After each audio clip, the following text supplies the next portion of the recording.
Oh, yeah, man. What's going on, Sweet Tea Lindy? Jenna R. SR. Hello. Welcome.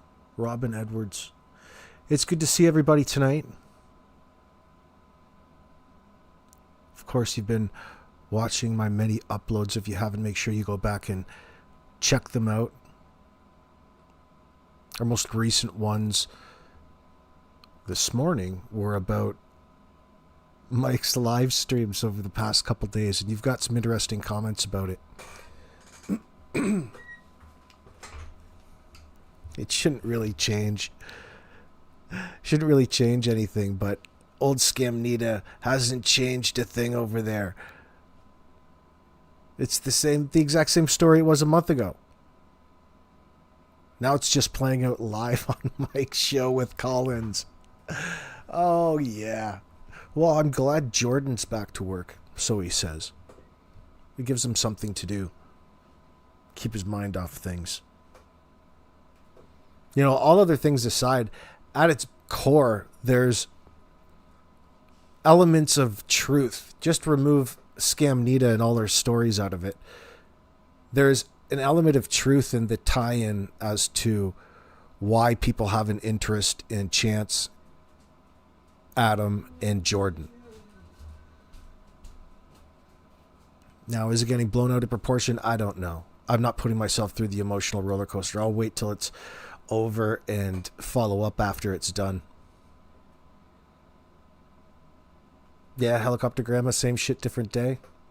Listen, I'm not trying to talk about Anita's storytelling. Trying to remind you of why people have an interest in her in the first place. Because she still hasn't really said anything. It's just more of a self-anxiety. It's more self-serving than anything. But at its bare surface, its bare minimum,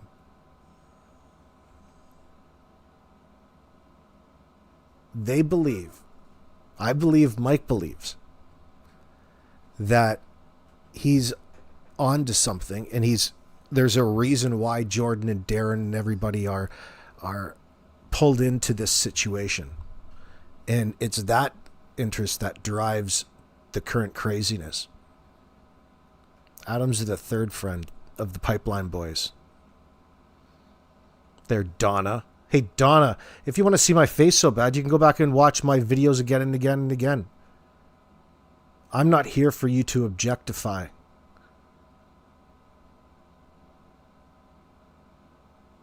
It's the subject matter that's more important. Darlene, I was just catching up with this morning's when I got the notification of your live. Oh, well, fantastic, Darlene. Yeah, it was interesting. I was just scanning the transcript to try to figure out what the hell was going on. What a nightmare. Thank you very much, by the way, Helicopter Grandma. That's very generous of a super chat. I'm supposed to have the the text to speech super chat, so your comments get read out. I toggled that to the on, so we have to test it out yet.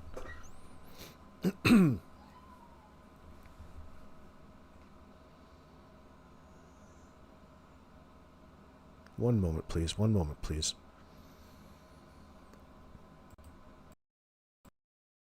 Helicopter Grandma, you're in my chat. We're here because of your request, my darling, and so much, much more. But I have to pull something up.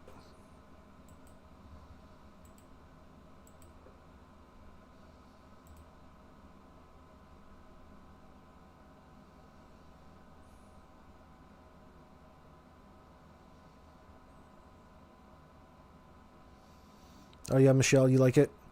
Thank you for this song. Please don't go. Oh. Well, thank you so much. It's just a silly song that, you know, for whatever reason, sticks in my mind. I had to download it, so it's on my soundboard. There's all kinds of different ways to do it. They were listening to Prince last night, according to a particular message I got in my inbox. And to answer the person who messaged me about the Prince thing, And it triggered off a feeling inside your mind that Anita is grooming Mike. Well, yeah, you're onto something. That's because we brought it up and we talked about that earlier on. Yeah, Anita's groomed Mike. She's found his kryptonite. She's reached in his belly and pressed the button. He'll put himself through all of it until, at the end of the day, what harm's he doing? Well, he's not doing anything. He's not doing anything. He's not in charge of the things that come out of her mouth. That's what he's going by. But people get so upset because, of course, there's a mind trick going on. You're thinking naturally if she's up there constantly and he's endorsing it, which he's not always. I haven't found a situation where he has. Give me a sec.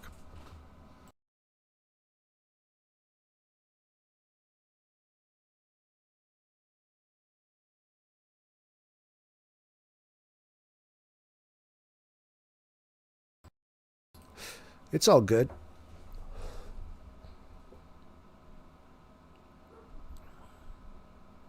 I mean, he's got to make something out of it.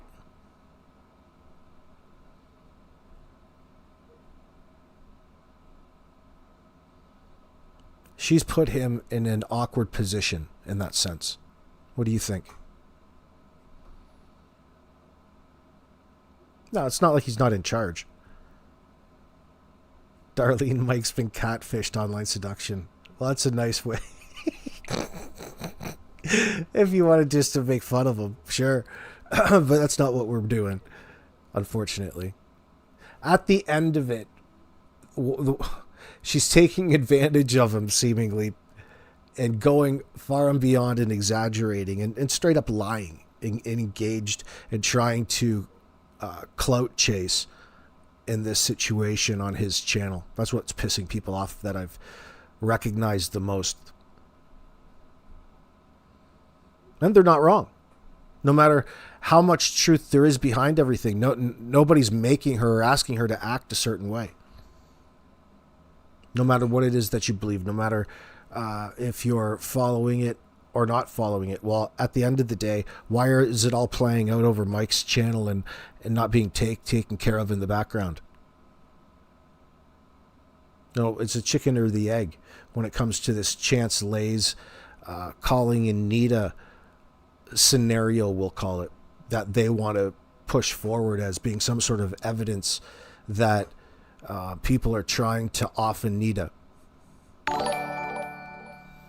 Well, thank you, Donna. I appreciate that very much, darling. That's generous of you, darling. ABU Rock. It's supposed to be reading us a message right now. I wonder... I'll have to go tweak it later. I appreciate that, Donna. Thank you.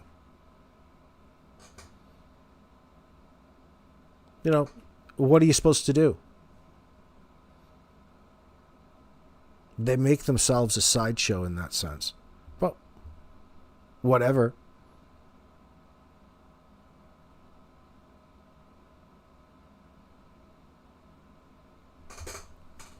It'd be nice if she did say something. All she seems to talk about is how important she is, how fantastic she is, how much of a great co-host she is on Mike's channel, her channel now. She hijacked your channel, bro. You're hypnotized. Boot that bitch off your show. Get out of here. Man, when are you coming back from break?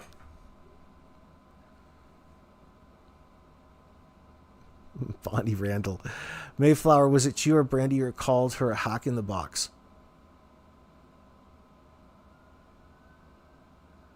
Oh, 80 Katie, yeah.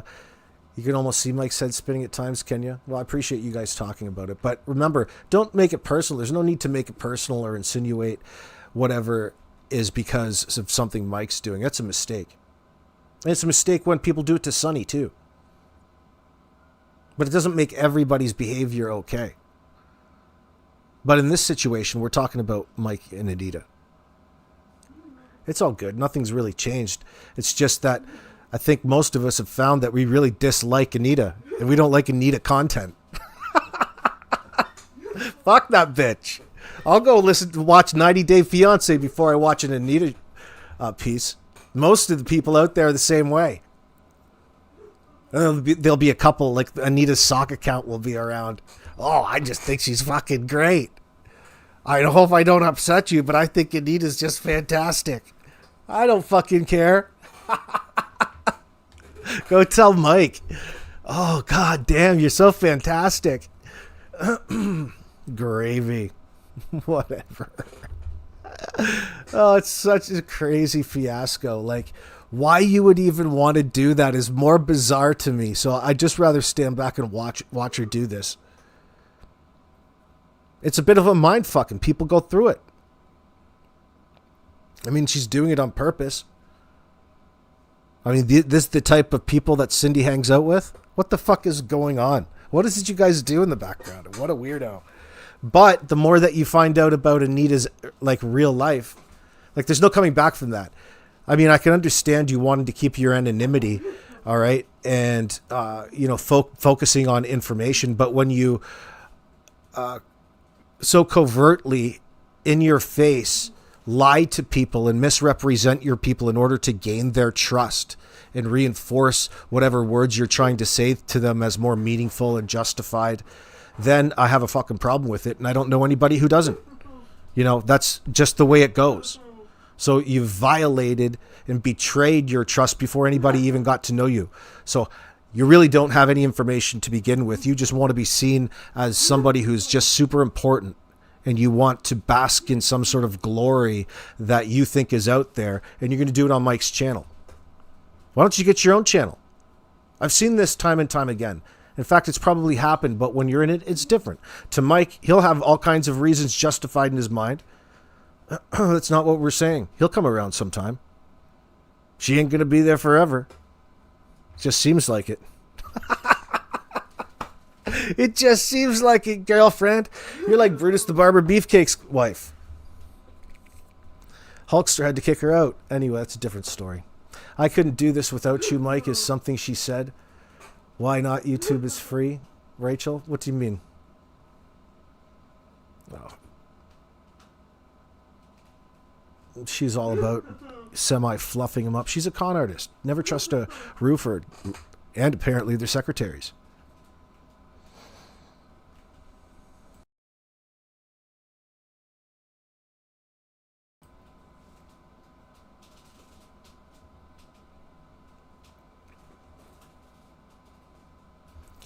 Dragonfly. Anita seems to know a lot for just showing up. We were at this a year. She didn't really just show up. She was involved since day one. She looks like she apparently looked after Meadow. Like, I mean, the story checks out. People verified she is who she said she is. Just so happens that there's a lot more to her than meets the eye. There's people in the background that have already exposed that. It's been out, it's been around. People already know she's lying. But she still continues this pantomime over on Mike's channel talking about how great she is. And it's a fucking comedy act, if anything. You have to appreciate it for what it is. First of all, I can't believe Mike has that sort of patience to sit there and listen to that shit. Like, are you lonely, bro? Heavens to Betsy. She says she needs Mike. It's a tornado. Oh, I need you, Mike. Of course it is. I need you. I need you, Mike. We're going to solve this together. I know we can.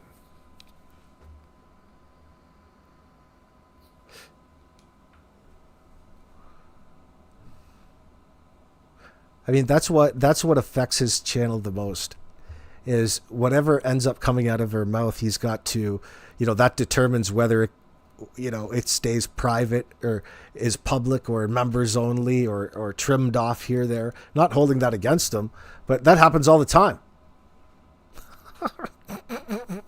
Because she's got fucking went too far. She done went too far. I mean, those are the few things going on. It's not, none of it's his fault. I mean, it's her decision. You take this wherever you want to take it there, honey. All of a sudden, she just starts talking all about herself. I've been in a situation like that before. I went on a date with this girl one time, and I didn't realize how offensive and annoying she was before I decided to sit down and order something at a restaurant table. And she was a complete fucking lunatic. She was so rude, dude. I fucking couldn't even believe it. Like, I was thinking to myself in my mind, oh my God, this is really happening.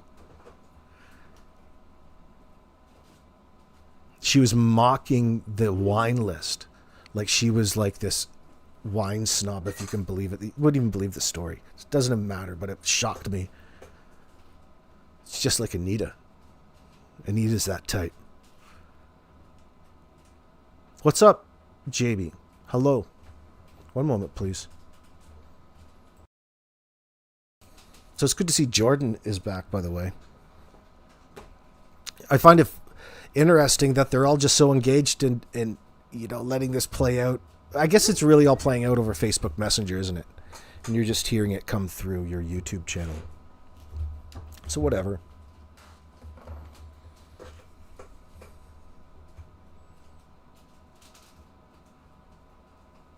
Mayflower, you think that was a true representation of Scamita in my AI picture? Which one are you talking about on the thumbnail from earlier, Mayflower? The older version while she's on the roof with the bikers? The 1%ers? Oh man, she's just a fan. She's a shitty storyteller. You think you could at least be a little bit more sensitive to your listeners' ears. They like a story. I think that was a true representation. Yeah, you think that's what you're talking about. A date looking around nervously trying to get out of it. Well, it's just shocking initially. You have to deal with it from there, right? It's like, well, may as well see where this goes. Yeah, I went somewhere. Not in the relationships, not relationship-wise. But it was bizarre. She was a bad girl. She was a baddie. I think they call them now. It didn't last very long. We were young. And our passions were taking over us. Let me guess, you went to the washroom and then left LMAO. I did that once. No, I didn't think of that, though. I didn't think of that. It's kind of on the patio anyway. It was just outside. I didn't like being in that situation because I'm like, oh, fuck, I should have said something. I should have said something because usually I would have said something and I'm like, well, fuck, you've caught me. Because at that moment in time, I felt cowardly, right? Because I should have said something.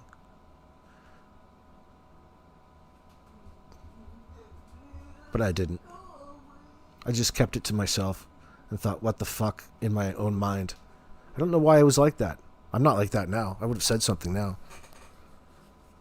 You can always tell when two people awkwardly meet up on a date and it's not going to work out and they look so socially awkward. Well, it wasn't quite that innocent in that sense, Michelle. In this sense. For me, I was the innocent one. She's not as innocent as I was. She has ulterior motives in that sense. And it just happened to be my body, my sex. She wanted to bang me. There you have it. Are you happy now? So I gave her what she wanted. And that was it. I think there might have been a second or third time. And then it just drizzled out because that's all she wanted from a brother. That's all she wanted from me.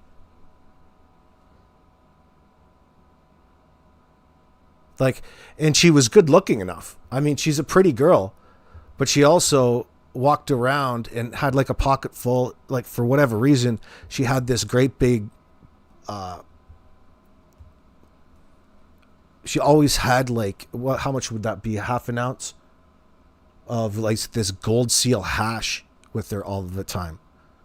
So I mean, she was a different kind of girl, but she had an attitude like it was conflicting with mine. It conflicted with me, but you know, only in public. You know, who cares about you that sometimes, right? But I stuck it out. I was a trooper. I could have not let it get that way. I didn't see. That's why I stayed quiet. I didn't want it to hamper my chances of getting lucky that night, potentially. So I decided to keep it to myself. But I mean, I couldn't believe it. It was the first fucking thing that happened. I was like, what? Like, how? This is like the most rude individual I've ever met. Like talking down to people and mocking them. You thought I was bad sometimes. I don't even do that. I try to talk people up. Maybe I've done that to Jordan a couple times, but I've, you know, really, I wish the best for people. She fucking didn't. I'm like, holy shit. I can't believe you said that in front of me.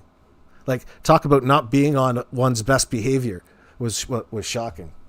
But come to find out she was a baddie. It happens in the city, guys. It happens in the city. Happened on Facebook dating. Fuck that app. It really fucked their lives up, didn't it? Yeah, it was a huge turnoff, Anna. That's what bothered me. Like it was a deal breaker essentially, but not so much for sex. Deal breakers must work a little differently for men. Well, you can all. Well, listen.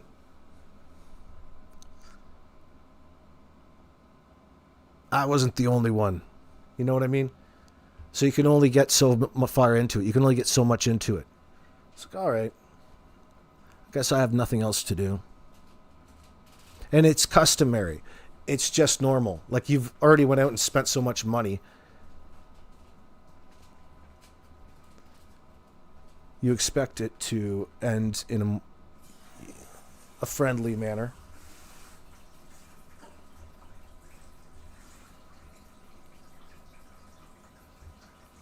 That was years ago, though. Years ago.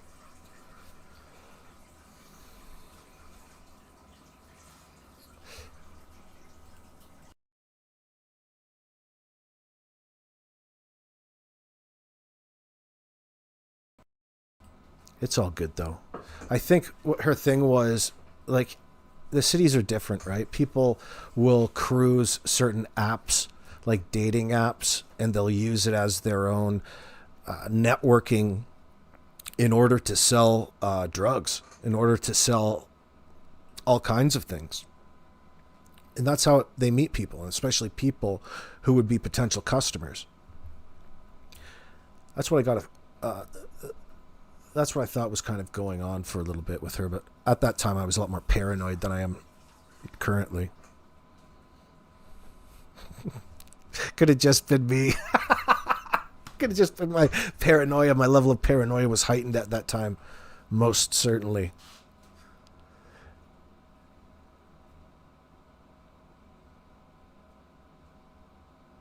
Were you talking about having any mutual friends, Michelle?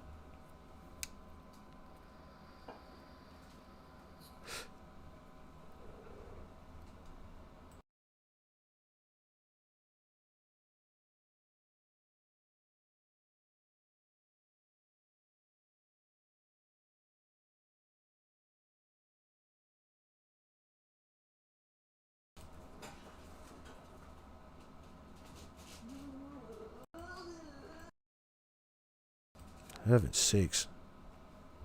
A helicopter grandma, thank you very much, darling.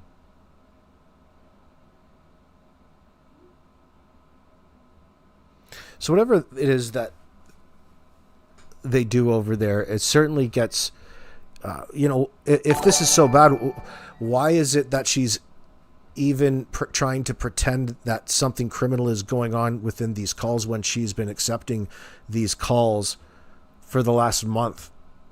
Well, she would say, Scamita would say, the police told me to. She's got the go-ahead from police to try to bait him into situations. So that means going on Mike's channel and talking smack about them. It just all seems a little bit too performative for me. Like, there's a reason you're doing it in the first place. Why? Is it simply self-aggrandizement?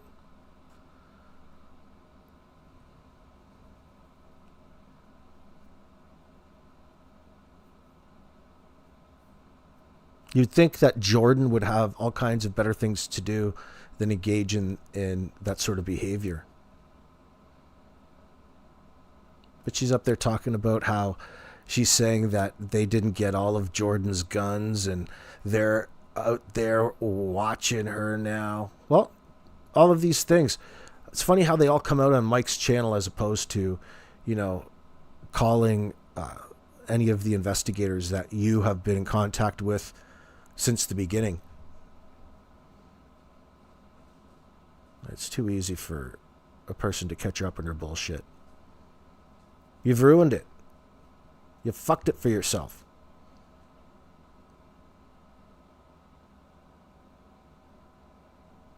But yet she still goes on and on and on and on. That's remarkable.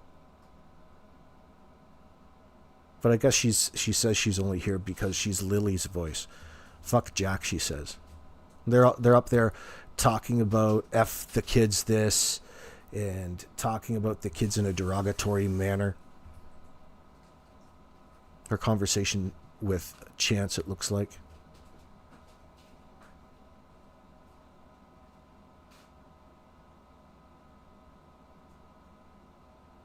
What do you mean, Janie? Who sang? Is that a typo?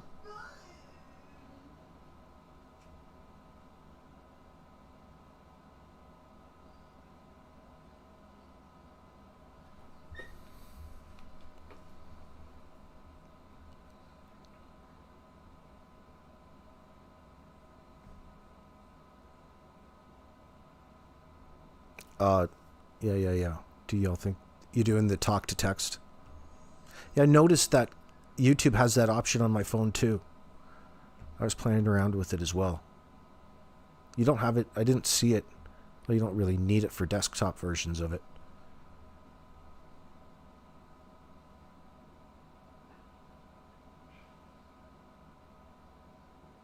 Do you all think this is ever going to be solved? Absolutely, Jamie. They're solving it right now. Absolutely. Of course. 100. Ironclad, my buddy Derwood's going to say. This is in the bag, in the bank. Derwood's, I think, already flipped sides. Now he's cheering on, I think he's like a fan of what's her name? Teabagger. All these lives and phone calls will be discussed at the trial when that happens. Yeah, potentially, Eddie Katie, that'll come up in what they're doing now, is putting together that objective timeline based upon all of the judicial authorizations to get information from their servers, from the apps they use the most. They're going to build that pattern. They're going to build the timeline.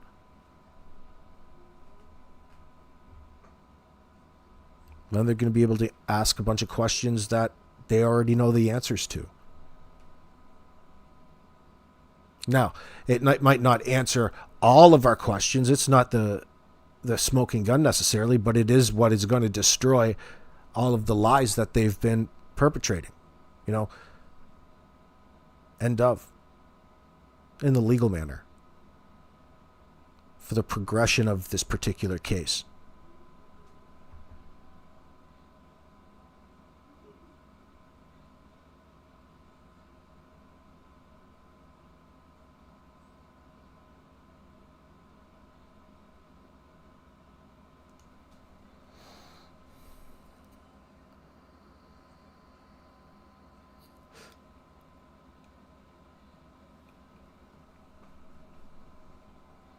What are you saying there, Stacia? What is with these guys falling for Teabagger? Brad, Tint, and Derwood? Yeah. It's all for show. It's all about hyping up their causes, their combined agenda. They're a bunch of fluffers. Mayflower, Darren Getty's is hidden in the fog's friend. That's Susan. Who was telling me that was you, Trail Hiker, that was telling me that Susan was shit-talking people? Or shit-talking Mike DeMann? She was shit-talking Mike DeMann. I didn't know that. That was interesting. I'll never forget the people that she had on. The ones from Saskatchewan talking about how they think that they saw the kids out there in their the playground and the bus stop by where they live. What a fucking idiot this woman was.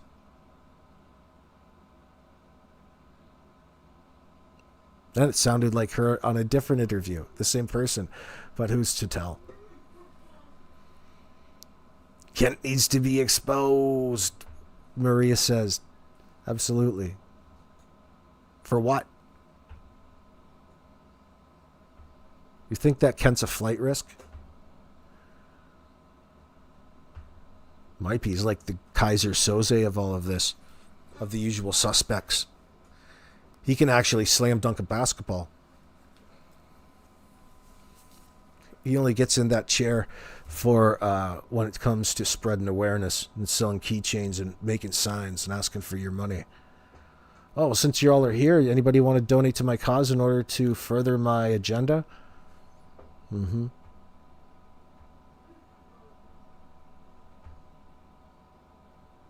Wasn't it Derwood that called her horse face in the first place? Well, her and Janie did. Janie McKenzie did. They had these avatars that they made. I think it was probably even AI, but when Teabagger was trying to make it look like she was calling them out in that sense for content, they used it looked like what a horse face type of thing, and it was supposed to be a mean sort of depiction of Teabagger. You can even still see it if you look back on some of Mike's conversations with Janie when she sent him messages. Susan sounds like Michael James, Daniel and Janie's simp. She was on a live on another channel, just her voice. Well, we'll keep that in mind, Robin.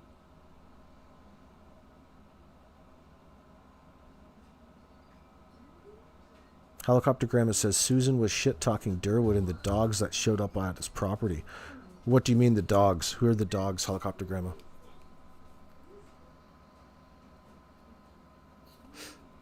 Please explain. Hey, Carrie.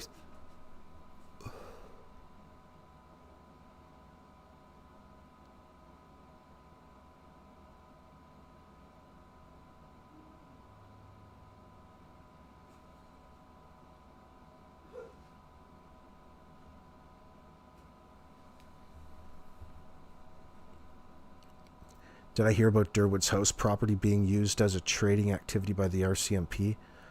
Brought the dogs in training activity?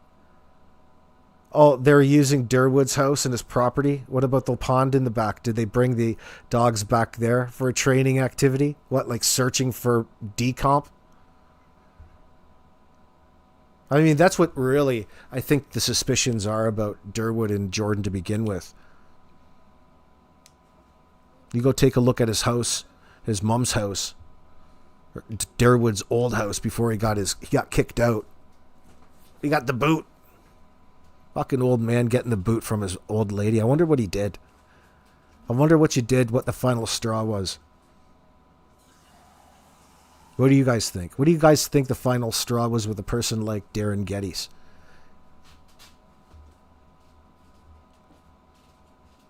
If we played like Family Feud and you pose that as a question, what do you think the top 5 answers would be? Derwood and his lies. Let's go to the survey. Ding! Number 1, Derwood lies. That would have been a problem with the old lady. Of course, do you think that it's just exclusive to lying about the Jack and Lilly case on behalf of his buddies? No. Boy, what a fucking mistake it was for Derwood and Darren getting involved in all of this. And it's that reason that drives Mike to keep Nutty up on his panel. Because I'm not trying to sit up here and justify it. I'm just trying to figure it out and understand it a little better. You can do whatever you want. But this woman is a fucking demon. Christ almighty. Replace her with a puppet or a mop.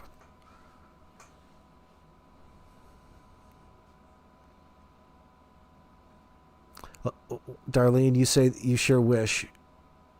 I sure wish they would check that body of water and behind where Jordan lives. Well, that's what they're talking about, Darlene. This training activity, LMAO. He was shitting bricks and called Kent, and Kent asked him if he had any guns on the property. What?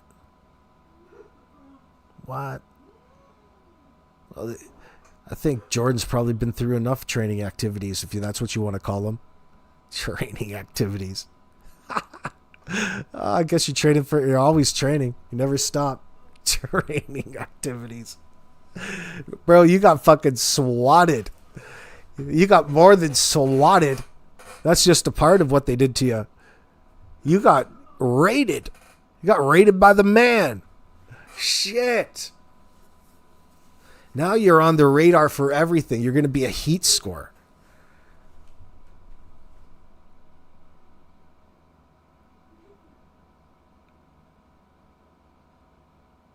What are you talking about, Darlene? That happened at Derwood's girlfriend's house, I heard.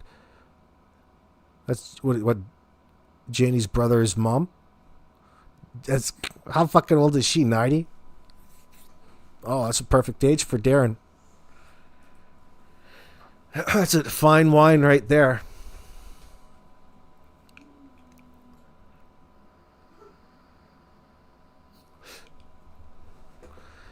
Darren would lay up with pretty much anything in that everybody's related anyway. He's got the pick of the litter. He's probably the best looking of the cousins.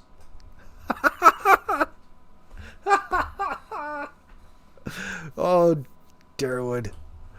I mean, can you fucking imagine doing what Derwood was doing early on in this case? What a complete maroon. What a fool. Darlene, not sure who's desperate enough to date him. He's dating Janie's in-law's mom, if not direct relation. I'm just trying to remember how she describes it. It's a Mackenzie's, but the mom. So within Janie's circle, which is 60s, 70s, their parents. Holy fuck. Like, you're going back to the Civil War, bro. The War of 1812 there. Oh my God. Ancient. That's even scary. That's like 1 foot in the grave. That's attempted murder on Derwood's part. He's there try to sneak into that will. He's thinking for the future. He's working hard. Oh, I've been thinking this past 75 years. I finally, after 75 years, I found my soulmate. Oh, Darren. Thank God. I've waited so long for you to finally have left Jordan's mom. Oh, my God. Holy shit. Poor bastard. It's Ron's wife's mother, Mayflower says. Yeah. Ron are brothers, so his wife's mom. Holy shit. Oh, yeah? Do you get to see her much? Is she allowed out of the old folks' home? You get to see her all the time, Derwood? Mr. Lance Romance? Fuck, you really know how to pick them. Holy Hannah. Yeah, man, I've seen you around. I really like the color of your car. You want to go up to Tim Hortons with me? We can talk. We can gossip. What the hell do you... have in common with somebody who's fucking almost dead? I guess everybody's dying.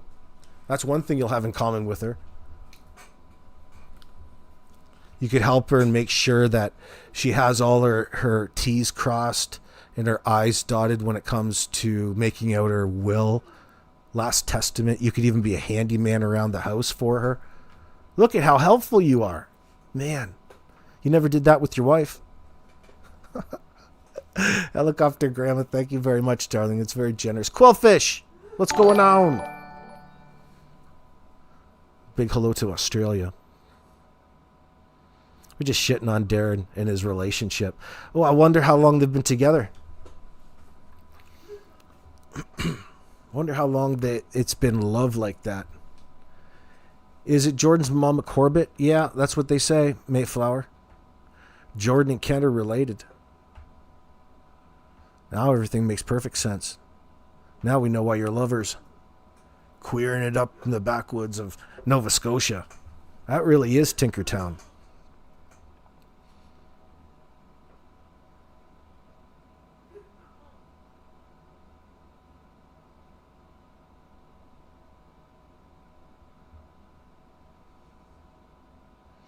Yeah, eyes, one eye looking at you, one eye looking for you. LOL. Well, some people have a condition that's not necessarily an indicator of inbreeding.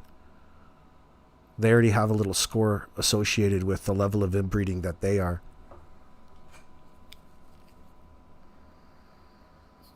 And I mean, Derwood, his family's comparable to many of the Habsburgs. I mean, it doesn't get any higher than that. They purposefully kept it in the family. A 1.8, I believe. Like, some of the last Habsburgs could barely function. Like, they were so unhealthy, they described them as having water on their brains.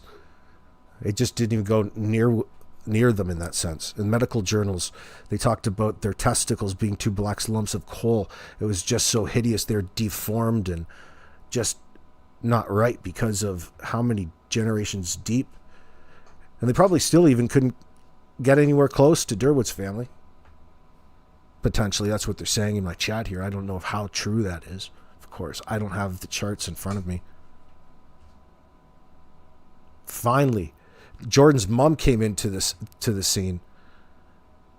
Thank God Jordan isn't as inbred as his father is. But he's still, daddy's little boy. But daddy's a good man. My daddy's a good man, just trying to help out. He's a good Samaritan. Could you even getting on the internet and calling into Dolly, claiming that, like, are you fucking stupid? That's giving yourself away, number one. Shouldn't even be on your radar. Like, what sort of idiot thinks that to begin with? No, you're performing, you fool. Anybody can see it. You just have these false illusions of what it is that you think that you're seeing. It's really them that can't handle being talked about in this way. They have to do something about it. Why is that? Not something that you would associate with being innocent in anything. And that's another reason why Mike has Anita up there. Doesn't matter what it is that she says at the end of the day. No matter what, Mike can still hold that over all of their heads up there because she is associated with the case. Even though it's a very minute little part of it, there's a small sliver of it which is true. Everything else that she says just happens to be a lie. It's just the way life is. That's unfortunate. Because you'd like to think of her as being an actual hero with information that really contributes to bringing the case to a more speedier resolution. But it's impossible to know that in the moment. Especially when she's in your ear trying to tell you that she is. That's a big red flag. Oh, we'll just have to wait and see there. She's so modest. Oh, Hannah. Oh, Quillfish. Do you know what they say? Hold your toe in your mouth if it's throbbing with pain. Can you get it in your mouth?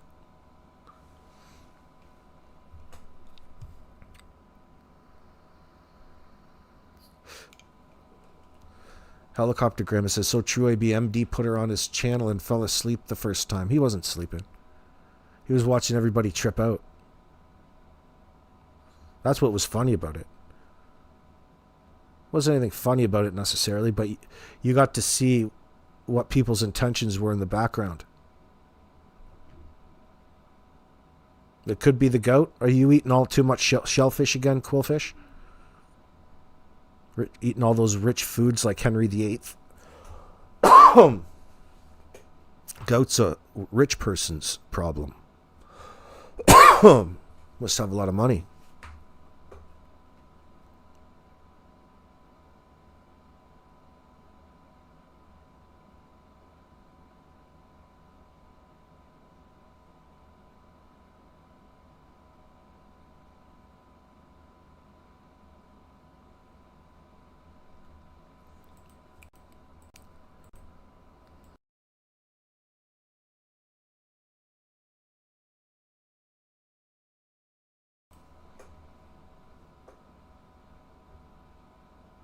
Do you just have to suffer through it, Quillfish?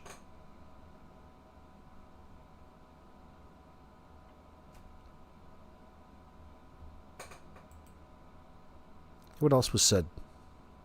The self-aggrandizement and trust narrative. Anita spent several minutes talking about how she hustled Jamie, her husband. That's very nice of you. I don't even think they're actually married. What about you, Karen? Karen, do you think they're actually married? Anita spent several minutes talking about how she hustled Jamie, how she has nice children. How would she know? How she doesn't trust easily, but trusts Mike completely. That's not manipulative, is it? And how she's clean and calm today. Clear and calm. What, like a fucking lake? As opposed to all the times where you're not? What, like high and fucked up on your Xannies? You're probably snorting them. You know, this is heavy main character framing. Everything revolves around Anita's wisdom and superiority and special insight. I think that's one of the things that grabs people the wrong way.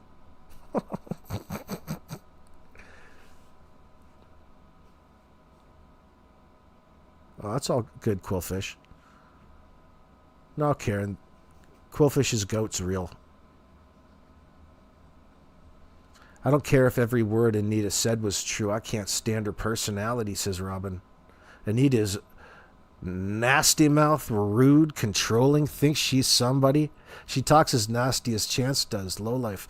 Well, you're right about that. There's nothing wrong in that statement. Great observations. You can bring that up all day long, and it's not even getting personal.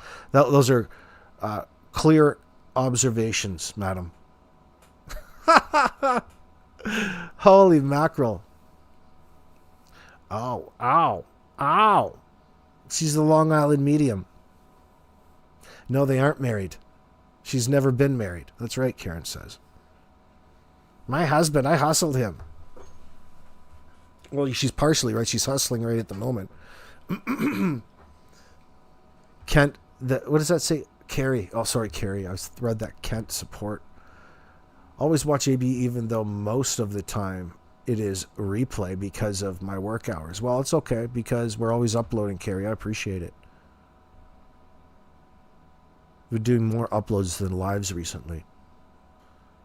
More focused of a message, especially in light of all of the other craziness going on.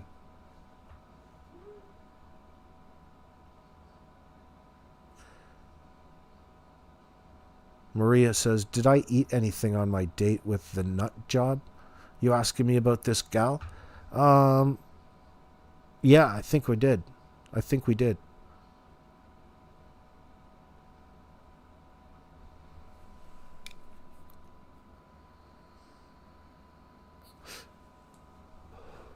What are you going to say next? Do you think you remember me in that date? You think that you were the person I went out on the date with? Is in my chat right now? Is that where this is going to go? That would be funny. Oh, you want a second date now? I don't think so.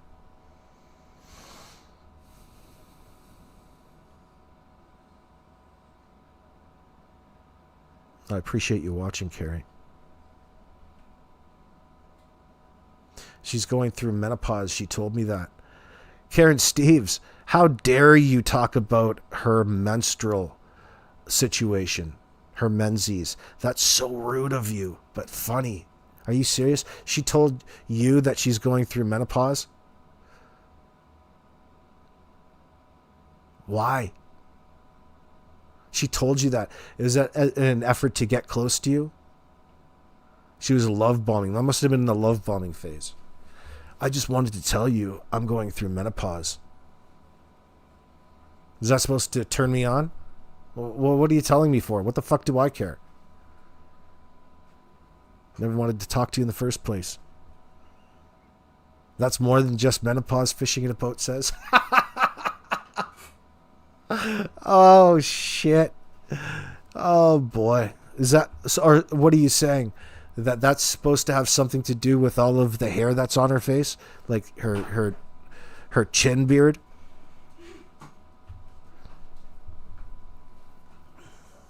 She's having issues? Some a hormonal imbalance somewhere? Now, after you listen to her, you understand why they had a bit of a full frontal lobotomy craze in the 40s and 50s. People would just subject, could you imagine? She would be a perfect candidate to have a full frontal lobotomy. Put her on there, absolutely. 10 out of 10 doctors asked would have said absolutely. Mayflower says, do you think Anita lives in her car? Why does she make phone calls from it all the time? I don't think Jamie exists, LOL. Well, I wonder what he gets out of the relationship. What's in it for him? Like, first of all, could you imagine having to live with her? Holy shit, bro. Like, the joke's on him. Maybe he's in trouble. You probably should call and report that to the authorities. Get a welfare check done because you're really concerned for Jamie's welfare. Especially after she said that she's taking him for a ride.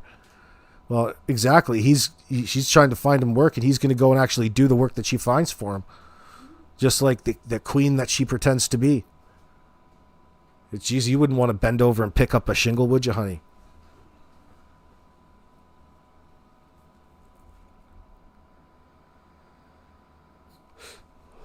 She goddamn well thinks she's the CEO of Amazon. She's like earning 7 digits somehow, all in the back of this little ex-con that she's hustled now. Maybe she showers once a week, gives him a little of the panani. She needs some of my cookies? No, I don't sell to fuck bags. I would never sell to somebody like her. My cookies are not for her. What is for her is a full frontal lobotomy and or an exorcism by a Roman Catholic priest or 3. Before I'd ever send her cookies. She doesn't sleep to begin with. She's got too much of Big Pharma in store. She's like a billboard for Xanax, man. She's got 12 different ways she ingests Xannies. The hell does she want my cookies for? She don't ever want to go to sleep. She wants to stay up all of the time and figure out what happened to Lily. She's Lily's voice. Damn it. Oh, dear.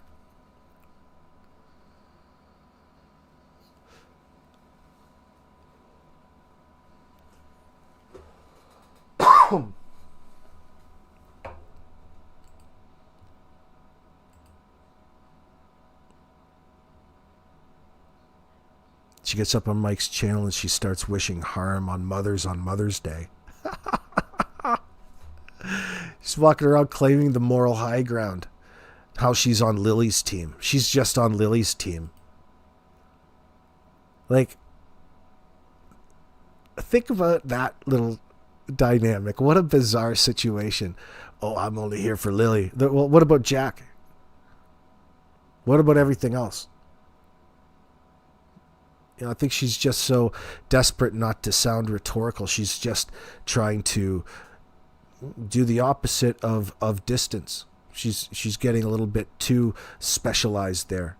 Oh, I'm just Team Lily. I'm only here because I care about Lily. Nobody else. Not Meadow. I don't care about Meadow. I don't care about Jack. I don't care about Janie. I certainly don't care about Chance Lays. It's probably banging him. Like this little back and forth between her and Chance that's lasted this entire time is a hook that's gone nowhere. It's just a convenient back and forth. It's a weird way to communicate things and misdirect and distract. There's no point to it because she never brings it anywhere except for just how important she thinks she is and how you need to treat her. How she demands your respect. You need to respect her.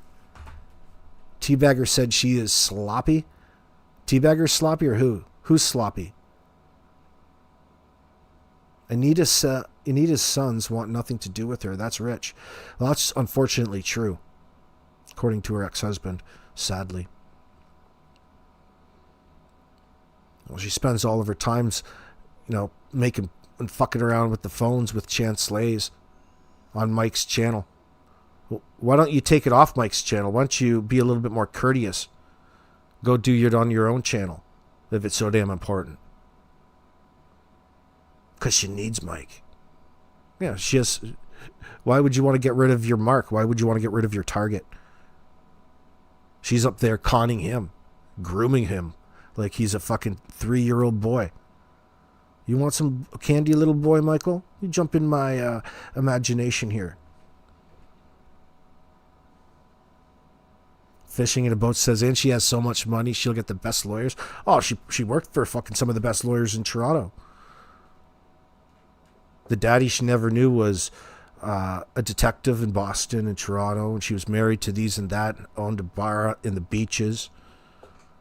Husband owned haunted dealership, some other dealership. Now she's married to an ex-con out in Nova Scotia.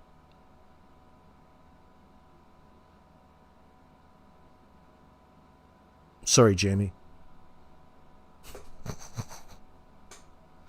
But your old lady is a liar, boy. Your old lady's dirty. Nasty.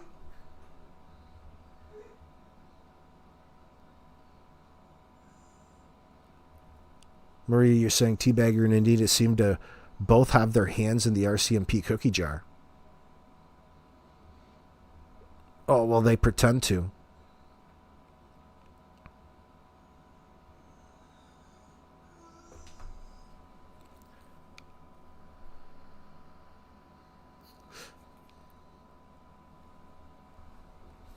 Mayflower says, Teabagger is just like her. Fantastic stories, no receipts. Fantastic stories. That we call that extenuating information. Especially when it comes to her. No receipts. Talk to HA bikers, Hells Angels, friends with the RCMP, etc. Oh, of course they are. Of course.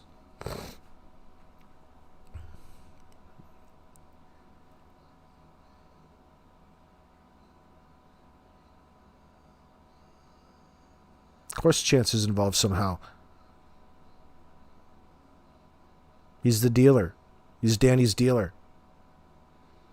Drugs were a factor in the fate of Jack and Lily. The drugs that came from Chance. If all of that is true.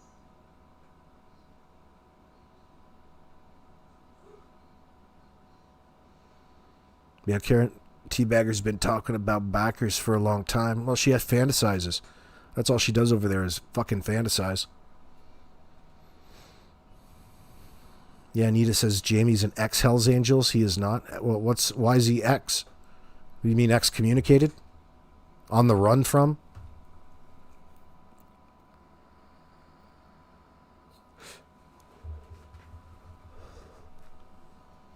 Anita probably sells her ass on Backpage. She probably hustles her booty. Her and her husband try to rip off, random Johns from all kinds of different no-tell motels with an hourly rate. Dirty whore.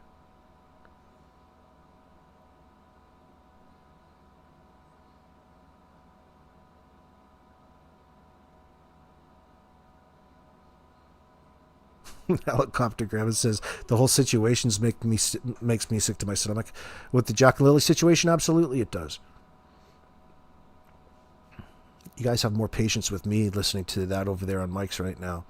Need to progress past this. I don't mean I do. I mean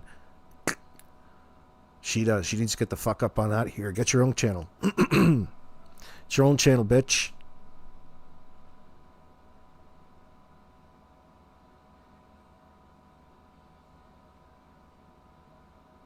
There's no such thing as an ex-Hells Angel.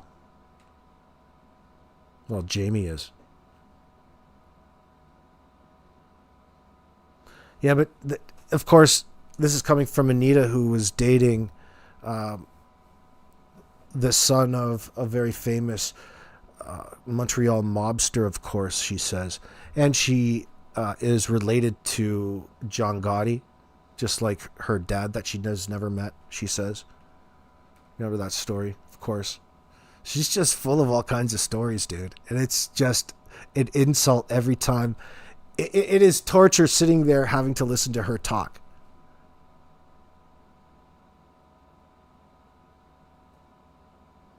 Very, very difficult.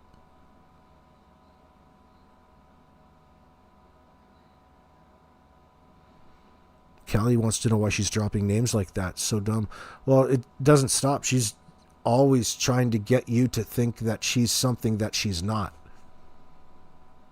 She's like this really bizarre sea creature. She's like a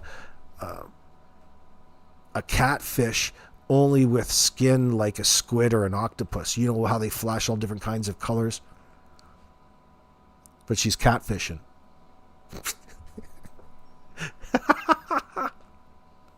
Oh, shit. Oh, shit. If I find out where she's living, I'll do a welfare check next time she's live, Karen says. Well, certainly we can figure out where she is. Like, there's only so many sleazy fucking motels in that area, and she'll be at one of them. We shouldn't be doing it and talking about it. We should be doing it behind the scenes. That way they can't change their names. We got to figure that out. Helicopter Grandma says, what a tough woman you are, Anita.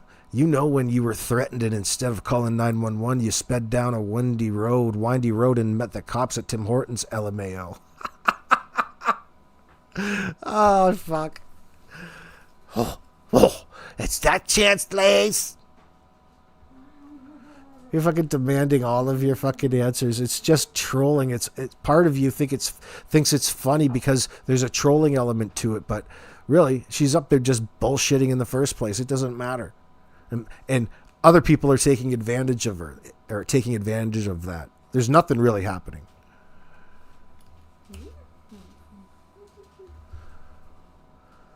Her voice is more irritating than Janie, says Darlene.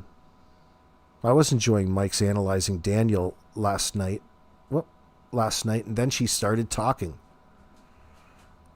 What did she start talking? What was she talking about? How detectives told her to speak publicly? She repeats that detectives encouraged her to go public on YouTube for safety and that they're watching Mike's show. This is classic unverifiable authority claim. No proof, of course, used to justify her entire platform. Yep, that too. Fishing in a boat, sitting in her car, screaming at the top of her lungs. Was she screaming at? Oh, you mean at Chance? Oh, wow. So passionate. Jeez, that must have been the climax of the live stream. Bitch, none of it makes any fucking sense up there. Poor Mike. You're putting him through absolute hell. How dare you? Yeah, anything to override Mike trying to talk. I don't know how he puts up with her. Because he knows he's got a portable sideshow. She's up there doing a song and a dance.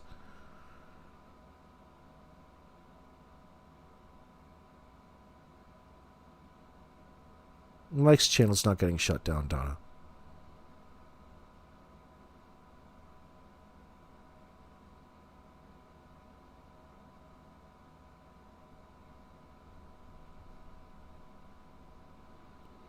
Just a clapping seal says they bicker too. Who Mike and Anita?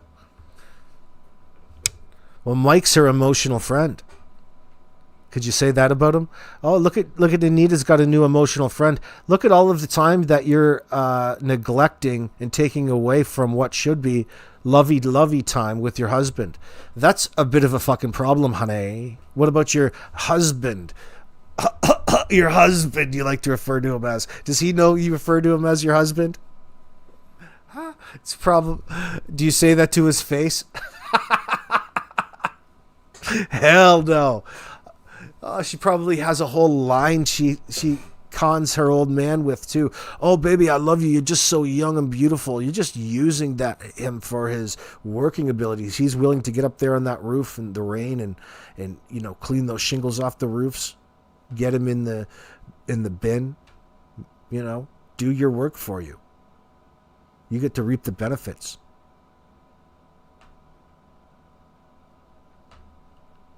Walking around pretending you got all kinds of money. Yeah, I'm just such a fantastic mom. She must be... What do you think her issue is, Karen? Why is she doing that when it's so obvious that the opposite is true, especially when you just simply ask her ex-husband, who just blew that story completely out of the water?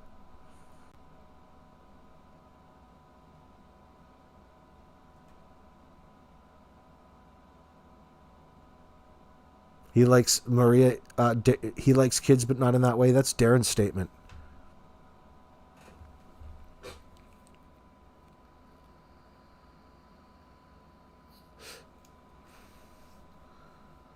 Get out of here, Darlene. You go show that husband of yours who's boss. The picture I saw of her on Facebook, she looked black, not native. Robert Hensley, that's exactly what Grok saw too. That's because she's part black. She's not native. She's not allowed to be either.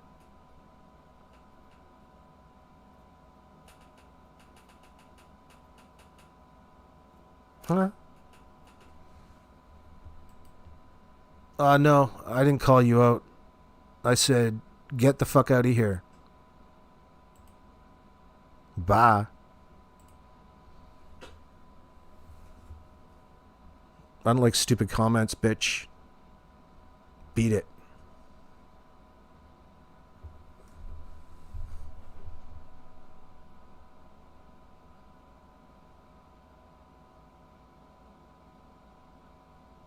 The picture I saw on Facebook, she looked black, not native. Right, well, Karen was bringing up whether or not her daddy might be Rocky Johnson, the wrestler. The Rock's dad. Rocky Maivia. Karen, she's not going to get the reward in that sense. She's not going to get anywhere close to anything. It's not really an answer to anything. The reward to her is getting a bunch of people to believe something that isn't true. Like every other fucking catfishing con man on YouTube and the internets.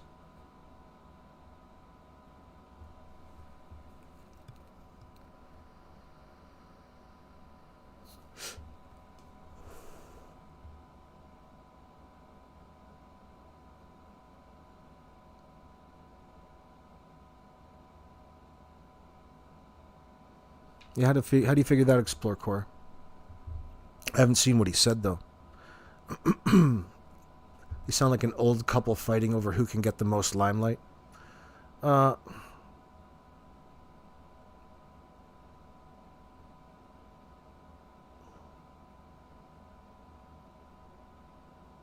Like, I don't know if he recognizes, like, how embarrassing she is.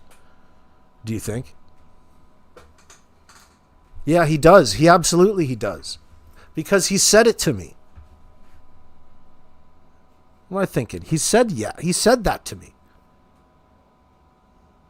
He alters, he takes those, when she goes too far, he doesn't allow that to go, to stay alive in that sense.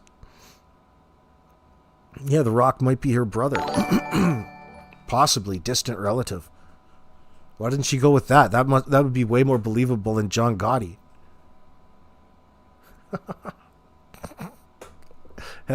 Took us to figure that out for you. We got to figure your lies out for you. How long before she picks that up, do you think, Karen? Maybe the next one, the next situation. There's always one. There's always somebody out there. It's just funny that the weird one is, associated with people in the case. That's what's weird about it. Would Mike be acting this way if she was just a complete stranger making these claims? I don't think so.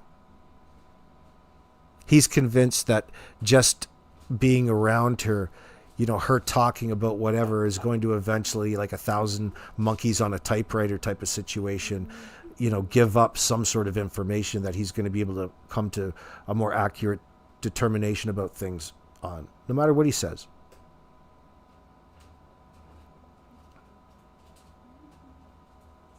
Oh, well, you're taking it too serious, Robin. I don't disagree with you. I don't even disagree with that statement, but I'm just trying to understand it.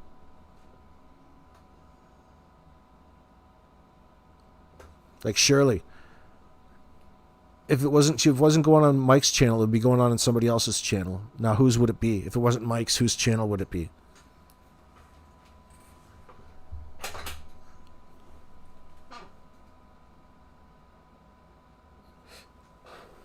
And I'm going too far because, listen, I haven't even watched them. I refuse to watch them, so I can't comment on what he's actually said. I'm just going from transcripts and the things that I read.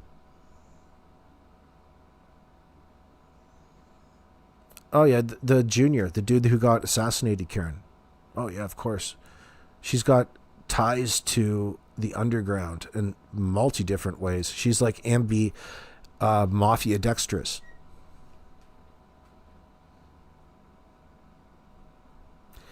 I didn't see what DM was wearing, did I, LD? What do you mean? What Daniel was wearing? What do you mean? No. Not DM. Who are you meaning? Now you got me curious.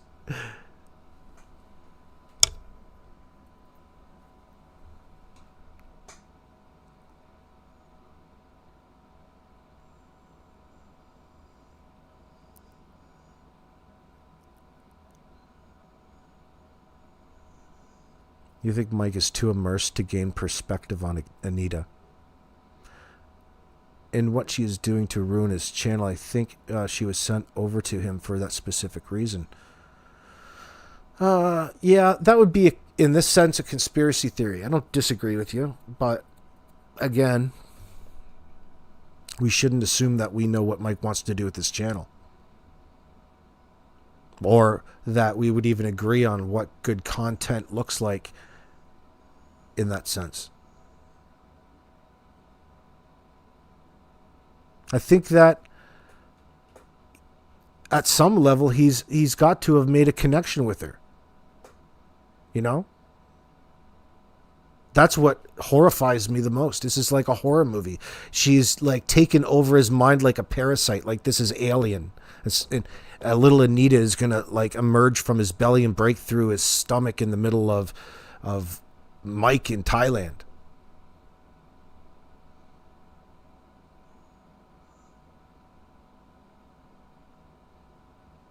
I don't like the relationship one bit.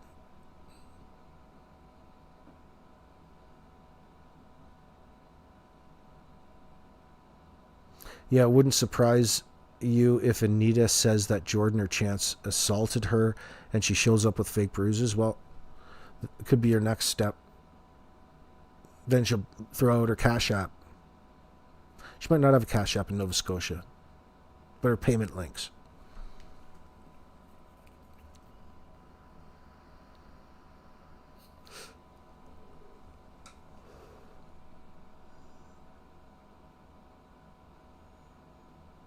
Either way, it's a stupid, self-serving way to play out your own personal drama, even though it has everybody, of interest involved. It's still personal drama, and it's still not right.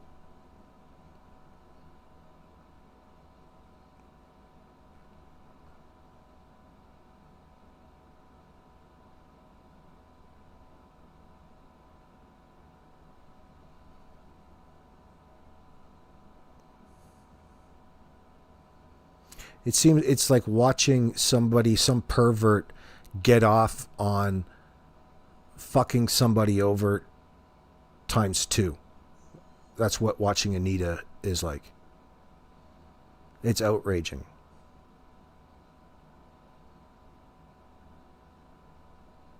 We all know what the suspicions are. We don't have to have this bitch up there LARPing and playing pretend. Fuck her.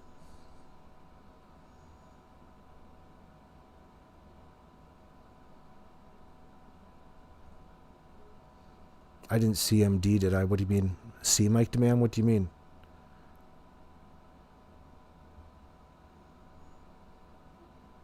Mike's got the hots for her, Karen says. Her photos show her as being gorgeous. Well, listen, he's being an accommodating host.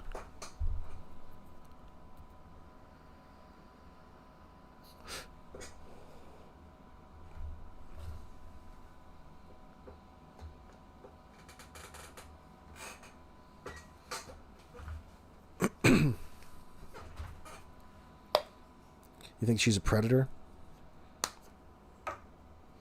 Yeah. I guess you could say that.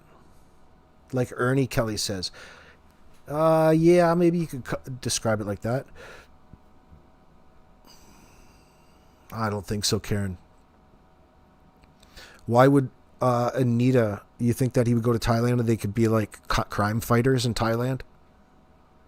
Some sort of weird Japanese anime version of statement analysis and true crime fighters. She will dump Jamie.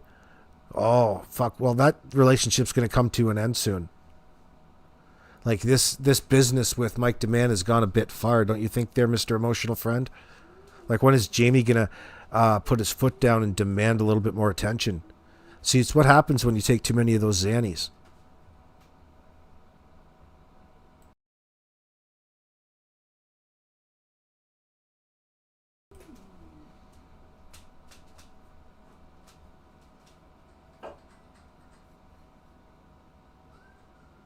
Yoblin believes what's going on.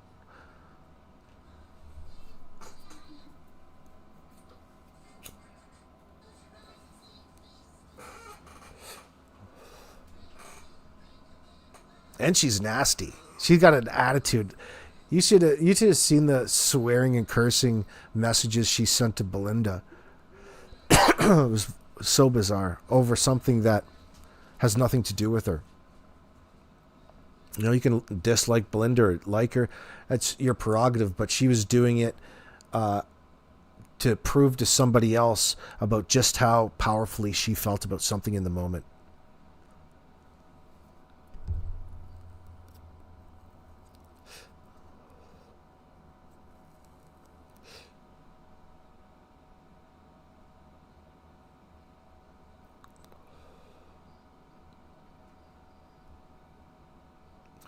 Yeah, really, cool fish? Really? 14 months? How does it feel? Anita's batshit crazy? Absolutely, Belinda believes. More than that, she's malicious too. Like, what's her fucking point? How is you having Jordan harassing the fuck out of these people, giving up information over on Mike's channel when they call in and troll you with nasty phone calls. Like, that's a bit. It's a bit that you would do on a show. It seems to be happening all of the time. It's not just a one-time or a one-off. I don't think she even has a point. She doesn't have a point, as a matter of fact. I think that's why Jordan and Chance were calling her to begin with.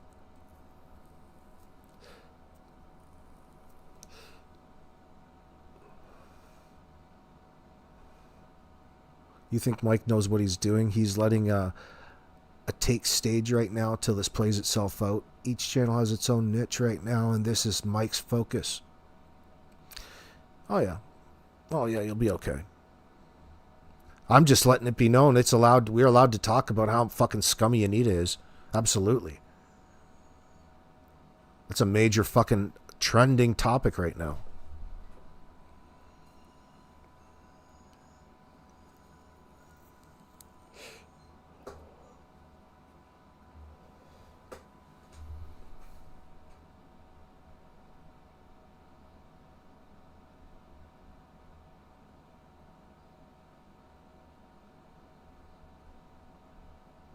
She's really just over there trying to make herself look more important on Mike's channel, because they're making it important. All of these bullshit stories are meant to trick your mind into believing what it is that she has to say is true. There's a reason why she's lying, Mr. Statement Analysis. Everybody knows that, and so does he. But still, we already talked about earlier what makes her relevant, and he's tied to that. Bev JCB says Jamie probably doesn't even care what she's doing. He's busy himself laying things, and it's not shingles. Oh, he's got a side chick. You think? He's probably flipping through Facebook dating right now, sending Malaya's new profile a message. I wonder if they're a match. Oh, yeah.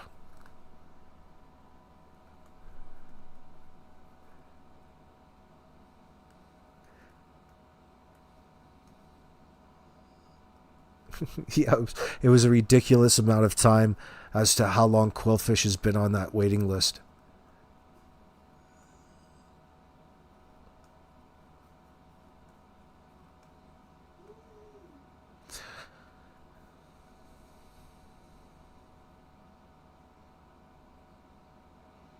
Of course, we all worry about Mike's tambourine, but there's no swaying him right now. He's hyper-focused. It will play out the way it needs to. Oh, yeah, well, that's fine. Yeah, we agree. Everybody agrees. Most people agree. Everybody's on the same level. But I think everybody's also on the same level about how much they hate Anita. We have to say both things. You can't just say one and not the other. You have to highlight both of them. Anita, it's no matter how long or how deep you've groomed our man Mike, no matter how much of your bullshit lies you think that he believes, it's never going to waver. All right? You're never going to win. You're probably going to end up in a jail cell too. Nothing to do with the case, but it will stem from the case because you can't shut your yap.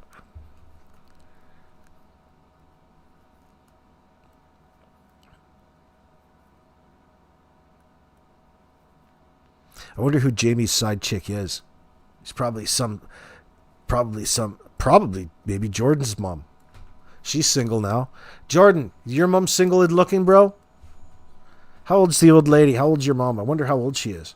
It's probably, I don't know. I don't know if you want to be with her. I don't know if she's emotionally available after being with old Derwood. Should almost make a fake account for that Tinder area. See if you couldn't troll and pick up one of these relatives of theirs. Get to know them a little bit better.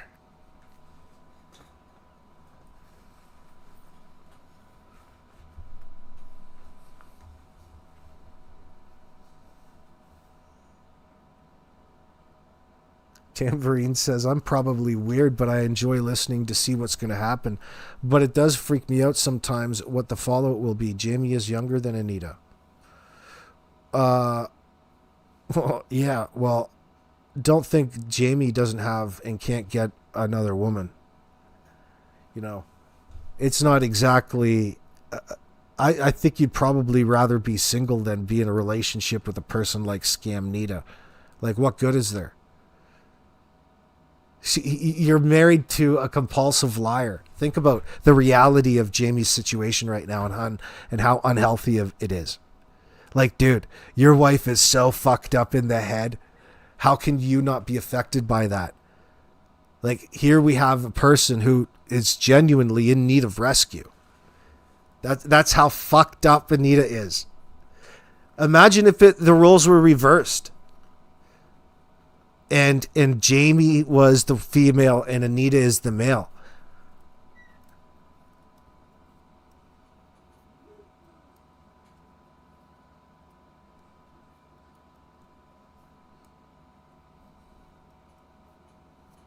If the RVs are rocking, don't come in knocking. Oh, I do believe he can find another person, but they have a bond in various ways.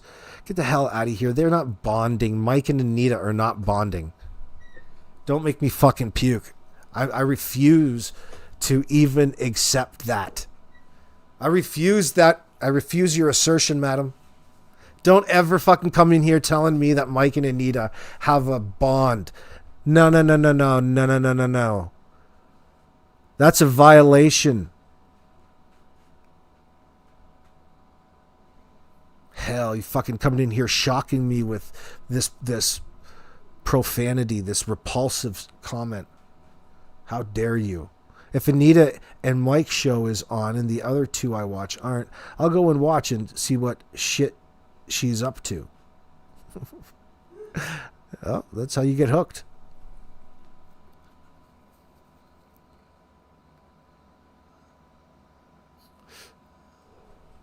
You're talking about Anita and Janie. You mean Janie McKenzie? I thought you were talking about Jamie, her live-in slave, her indentured servant. If you call Maxwell Roofing, Jamie answers.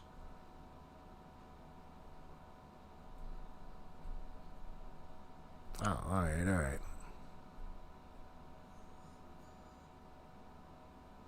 right. Now you're talking fishing in a boat. Maybe Jamie can get Janie a new roof for her RV. I don't know if he does tar. I don't know the last time you probably could do it. I mean, her standard's fairly low. She's just got a tarpaulin tarp on there right now. Maybe old Jamie can swing on by and see what he can do. See if he can't submit a quote over there, and old Janie is going to get off her wallet and pay for some repairs to this fucking piece of shit garbage RV that she got for free in the first place. She cares so much about the fucking thing, she's shitting in a 5-gallon pail in the middle of the living room. That's how much Janie gives a fuck about this RV, bro. Dude, anybody who gives a shit about the property doesn't shit in a 5-gallon bucket in their living room. Oh, fuck. You know, you're just when your mind thinks that there's some sort of element of normalcy to their lives, you can never shake that image of Janie and what she has to do, the sacrifices she's made for Daniel to fucking terrorize everybody's lives from the glory of her trailer's kitchen. Man, she respects it so much, she's moved out and made her own granny flat in the fucking driveway.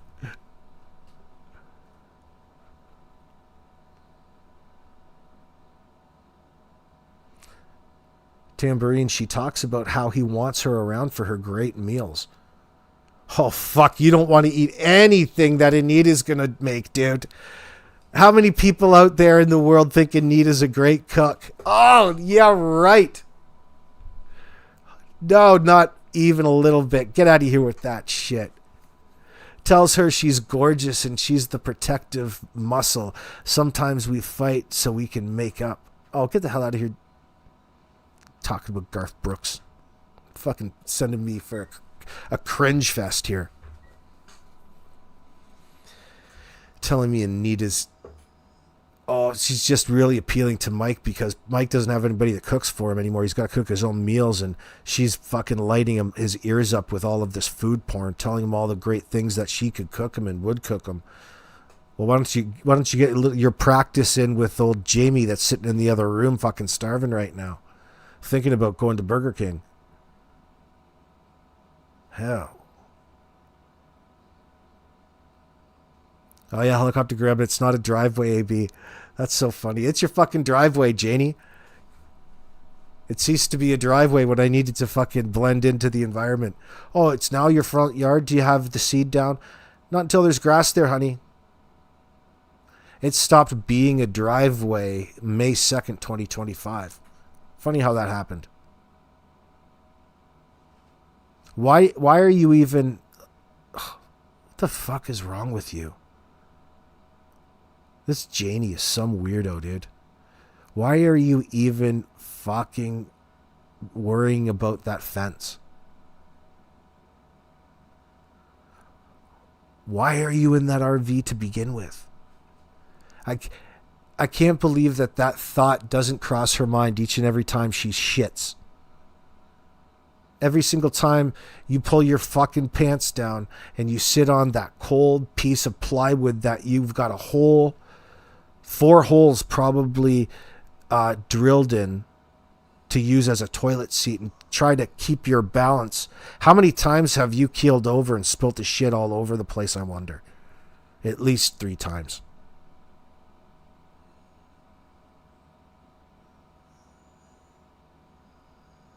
Maybe that's what that is for, fishing in a boat. Maybe she was going to wash herself off in that pool.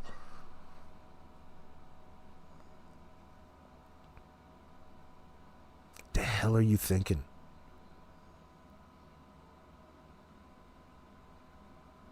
What the fuck is going on with these crew, man? Anything to not talk about. They're still attached to pretending that nothing's wrong. And you can see it here in this relationship with Janie. There's the things that she won't tell you. We can guess them.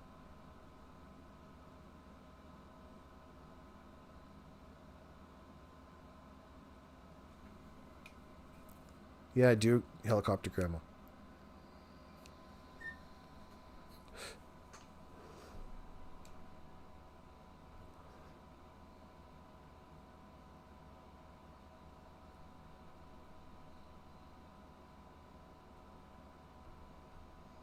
I wonder what that parallel investigation looks like. That's the one I'd like to hang around.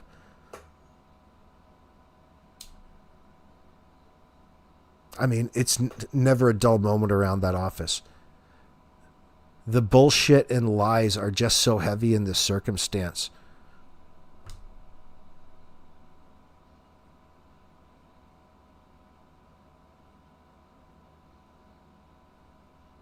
They sell portable bidgets on Temu for under $10. What the hell is a bidet? Oh, a bidet. A bidet. Portable bidets. What the fuck is up with a portable bidet, dude? If you have to haul something around to hose your ass out, I mean, I guess if you're or like extremely obese. But when I think of like a portable bidet, I think about somebody who's got like a fascination with fucking, brown balloon knots. They're in a hotel, so no cooking going on. 80 Katie. You mean, Scamita? Girl, what happened to your place in Peggy's Cove? Did you have to get the hell up out of there? I thought you were going to Pickering. Thought you were lining up to come back to Ontario. You were going to see me. You're betting you wanted to get in my pants. But when I turned you down, you went all in on Mike Demand. You got a little bit further to go to visit him, girl. Mike wouldn't even allow you near his man bits. You're not near lady enough. Don't like your tongue. You got a big mouth. Trail hiker. Someone said in a chat, Janie has the pool, but it's put away. She won't set it up since the kids went missing. I don't buy it. Don't even bring that up in here. That's such bullshit. Like it's really a fucking topic.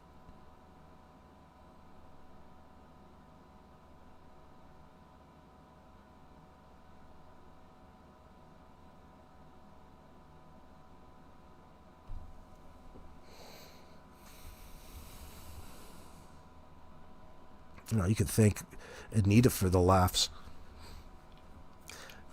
I think probably what the best part of Anita is you know, her offering this motherly advice to Chance while simultaneously threatening him with jail and beatings and real salami sandwiches. This fake compassion mixed with vindictiveness. The classic manipulation tactic. Oh yeah, 14 months or so, Janie or Katie.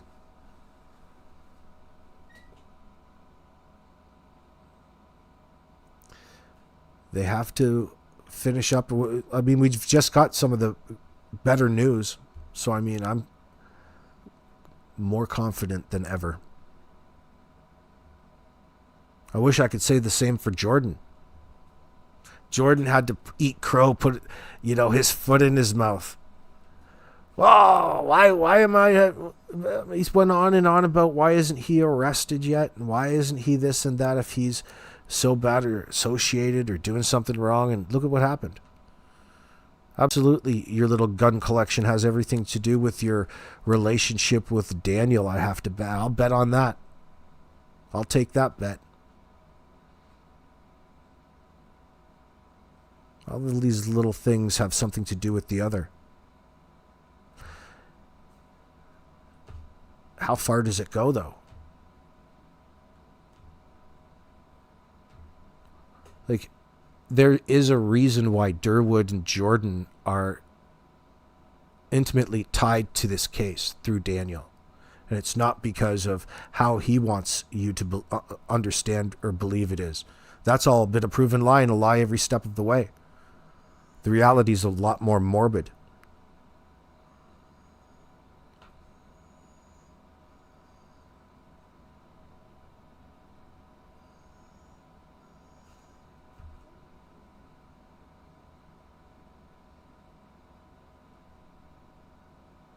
They got kicked out of Peggy's Cove for, what, a disturbance? Yelling on Mike's channel too loud? What did they get kicked out for? Oh, that's so nice of you, Helicopter Grandma.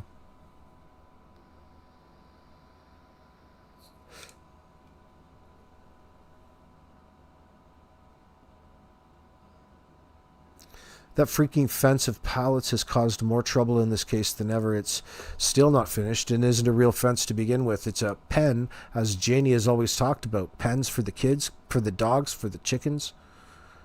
Yeah, you're on to the right track there. You're on the right track. It was an excuse to have Daniel come out and do things for her. Make her life a little bit more tolerable after her great sacrifice. Oh, fuck. It's time I retire. And retire into my driveway. I'll be out in the driveway if you need me. Well, I'm tired. I'm going to bed. I'm going to sleep in the fucking RV in the driveway. Don't bother coming in to wake me up. Could you imagine? Do you know... You listen, friends. Janie is a nosy old fucking bag who's not afraid to go on about the inconvenience that she's being put through.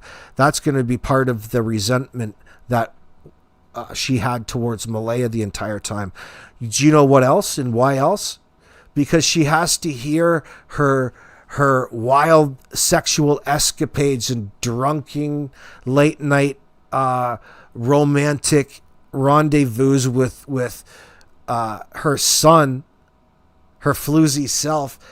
Do you know how sound travels in the middle of a rural area where there's nothing else around?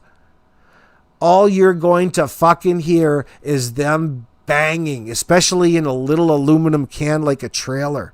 All right? These aren't insulated worth a fuck. You can hear through them. You can hear conversations from the outside, and people are standing in the kitchen, especially that one. Janie's back there, stuffy, there's only so much air in that goddarn RV, and she's taking up most of it. She's probably going nuts because of the high levels of carbon dioxide if there wasn't so many goddamn holes in the floor. She's got all the window open. She doesn't have the fireplace on. She's got that wood piece out of the way. Try to get some air circulation in this maw. And all she can hear is Daniel, ravishing Malaya in the bedroom. What's that movie with Meg Ryan in the restaurant simulating her orgasm at the table? You think like that only for like 2, 3, 4 hours long, especially that Danny's tweaking out. Maybe they're making a film. Maybe they're uploading some content that night. Janie is going to hear all of that shit. Yeah, when Harry met Sally. You have Billy Crystal. That's not Sleepless in Seattle. No, that's with Tom Hanks. But I think Meg Ryan was in Sleepless in Seattle. You're right.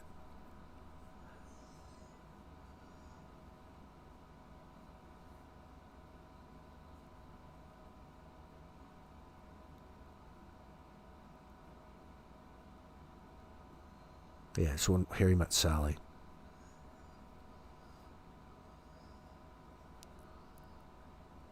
When Darren met Ron's wife's mom. Right? That's right. When Darren Getty's met Ron's wife's mom, it was love at first sight. Oh, Darren, Grandma, I'm so important. I'm helping out. I'm trying to find Jack and Lilly. You can see so much from that interview. Belinda says that she can't unsee the shitter bucket in the middle of the living room. Well, how do you think she empties it? How do you think that protocol, how do things go? No wonder she's always hovering over the garbage, because she's always having to take care of her own excrement, Danny. She has to spend most of the day cleaning shit up off the floor, cleaning this, cleaning that, cleaning the fucking shitty toilet. It's just not, like you have it living high on the hog up in her old place or trailer for free, bro. You probably have fucking toilet paper up there too and everything. It's not like that out there in the RV. She's doing this Roman style. It's like a communal toilet out there. She says that she doesn't mind. She says that she doesn't care. She loves it. Holy shit, man. If this woman... Listen, Janie's lying. Janie is avoiding talking about the realities, and it has to be from somewhere that's fear-based, absolutely. As protective and thick of a shield as she puts up, the only way a person has that level of denial is because of fear, in my opinion. Now, that's just my own personal opinion. That's what I'm saying is true. But she has this impenetrable, mother bear shield up in this moment, and she's, pimping out this false narrative, and she's engaged in tied, bonded to this false story, and she doesn't and can't talk about anything else and won't talk about anything else. Not with the public. It all refers back to an answer and words that have already come out of her mouth verbatim. Absolute piece of evidence at this point of guilty knowledge. Not that, we need to believe her. She's got a solid story. No, fuck no. She's so scared shitless that she doesn't mind how stupid she sounds and just simply repeats the same stupid nonsense, even though it has nothing to do with the question that you're asked or that was asked. So getting back to how she shits and how she disposes of it. I mean, Janie's a woman who's not afraid to get her hands dirty. That's what I've come to figure out. She's out there and she's willing to shit in a 5-gallon pail and not give a shit and like tell herself that she likes it. Like, it's no different than training in the army, right? Like, pretty soon, if that's what you've grown comfortable with, that's all you know, then you'll find some pleasure in it somehow. She's a glutton for punishment. She's out there shitting in this 5-gallon pail, telling herself that she loves it, and she's going along with this nut story.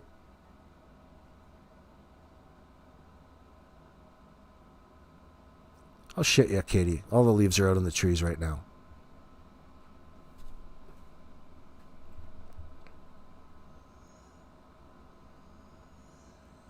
Michelle Mybell, I'm sure it was a double-edged sword because MBM also got the monthly check and had Janie's recent granddaughter.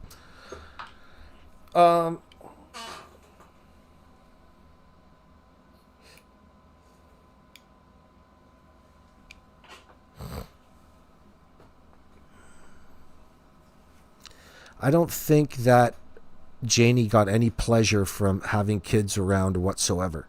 Janie doesn't like children, any children.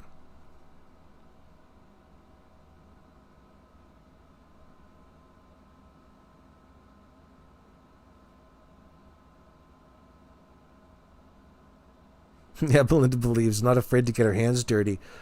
Yeah, well, I mean that with the double entendre. I mean, here's a woman that's not afraid and tricked her mind into loving taking a shit in a 5-gallon pail in her driveway, and she calls that like a pleasurable existence.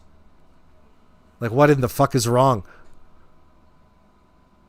Like, that's what you would expect conditions to be if you were a soldier fighting war in the trenches of World War One. I think we could do a little better. Fuck, man. At least bring it up to a level of glamping. Some compost for plastic flowers? No, because it's her own personal human shit. There's too many oils in your personal foul fecal matter to be of any benefit in your garden. She probably puts it on her garden. The flowers glow.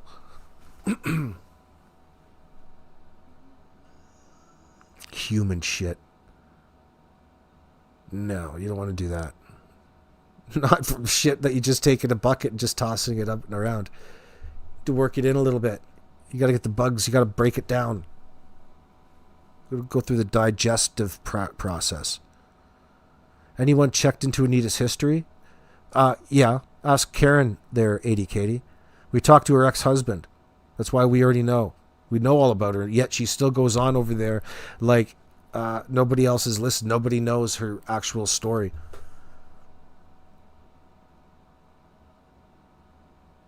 Her husband, she lost custody of her kids. Her husband had to raise the kids without mom even in the picture. She's been on the run and a con artist her entire life. She's a compulsive liar, is what he said.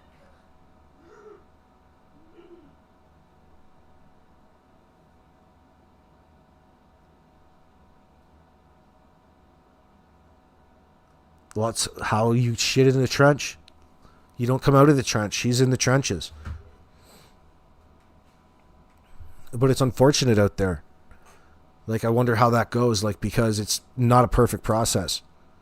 Like, do you know how, like, Janie waddles around and she's not very stable on her feet. So how do you think that process goes?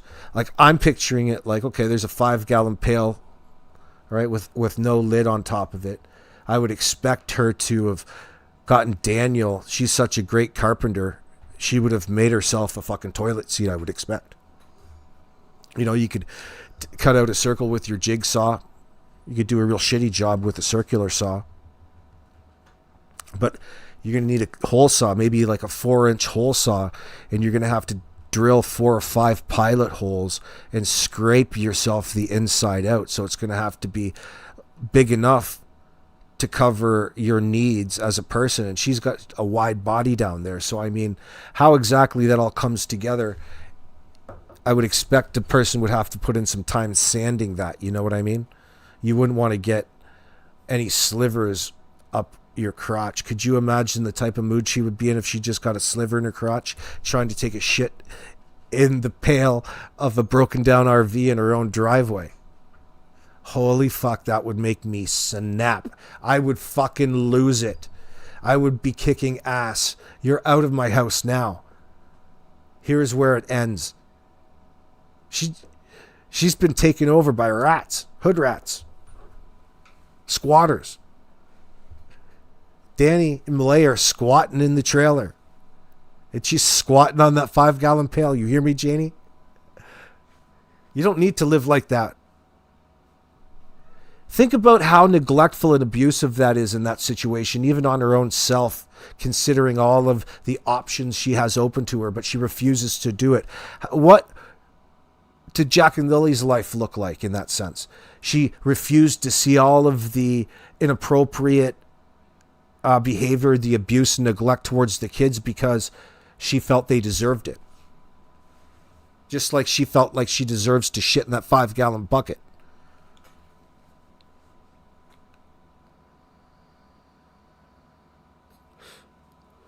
It speaks to her mindset, the type and how she thinks. Like it's so ridiculous, but yet she's thinking it. Makes me so upset. Thanks. I haven't looked into Anita's past. Yeah, you just ask Karen Steves anything. She knows all about Scamita.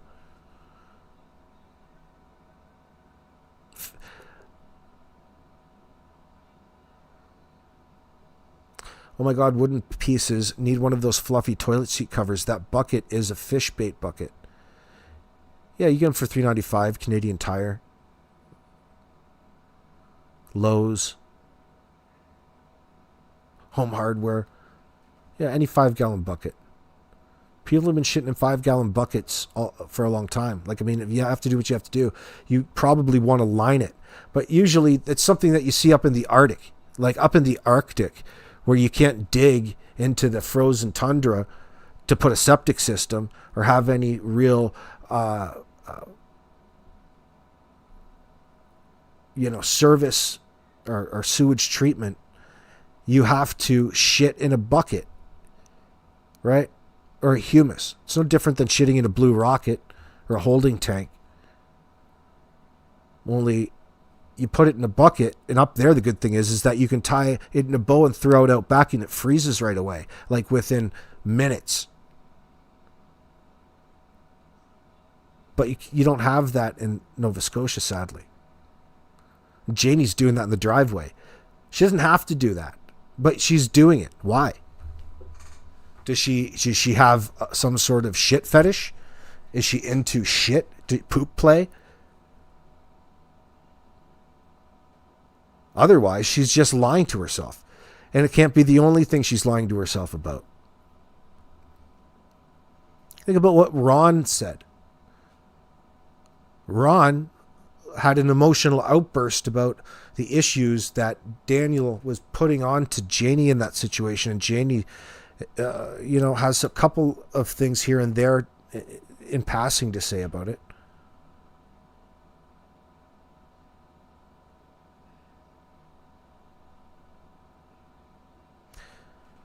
And I think the idea with raking is to rake out any of the large rocks that gets on her from her old driveway rocks into her new front yard lush lawn with no rocks. That would be the reason you'd want to rake. But she was talking about this fake ass pool that she was going to put in. Such bullshit.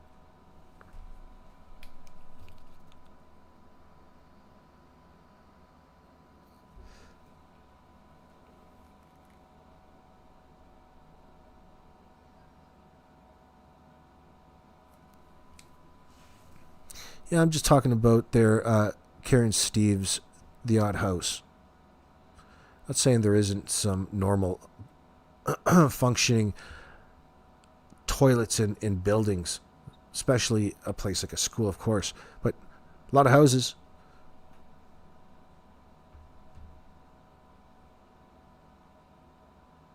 But I mean, it's pretty extreme for Janie to be doing that in her own driveway, in that broken down old fucking shit box. Usually people sell their assets. They sell their houses or cottages and go and spend all kinds of money on these great big RVs and travel down to Florida and park it and enjoy their years. You know, Janie kind of wants you to believe that that's what she's doing out there in her fucking driveway. Well, number one, that old nasty RV got pulled out of a dump, and she's got a tarp over it because it leaks so bad and it doesn't run. It doesn't go anywhere. They've got it all blocked up and blocked in too. It makes it look even worse. It looks like a hobo camp. You don't want that fucking thing in your driveway. You can do better than that. How about you move back into your own trailer? Why isn't that an option here?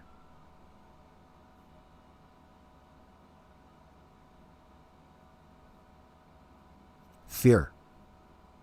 At some level, she's terrified of old crazy hands here.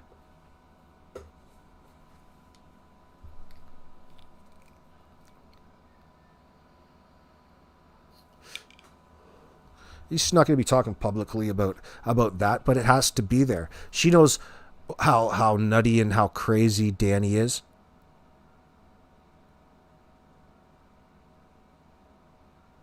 She's fearful of him, but even more so, it's confounded by all of the denial along the way, every step of the way, because things have to be just so in her life, in Janie's life. So most of the time she's living in a false sense of reality.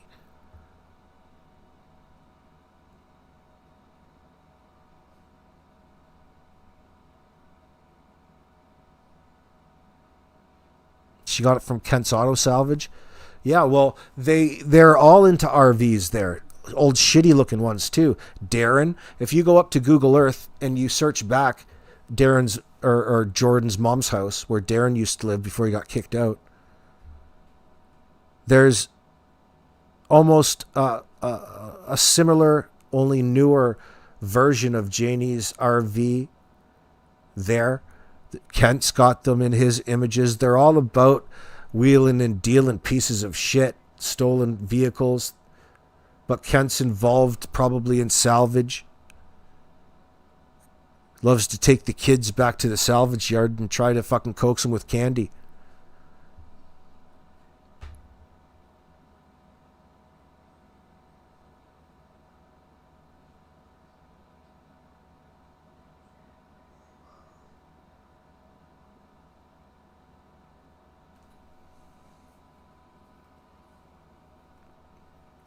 Oh, Kelly, no worries.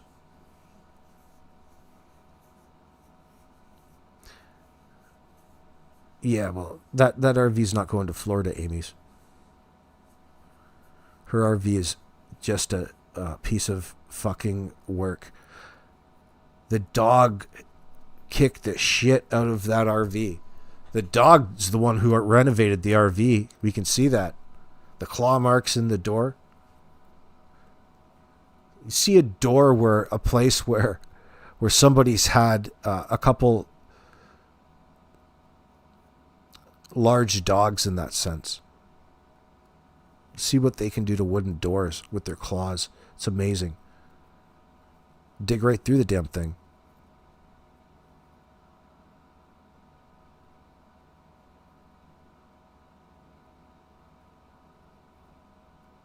But really, why would a dog be you're locked inside that RV of Janie's long enough to leave all those marks on the damn thing? You know, usually an animal doesn't leave marks just by jumping up and looking through the window. We don't forget that. Yeah, she thanked Kent. Kent is fire.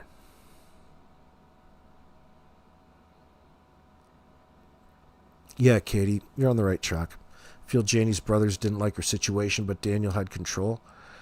Yeah, well, Daniel's in a situation and Janie's helping him out, and she's focused on that one virtuous thing. Yeah, she's helping him out, but look at all of the hell that has caused. Look at what else is happening because of this particular relationship, and how Danny is not doing everything that he can in that. And it's too much is being put onto his mom unjustly.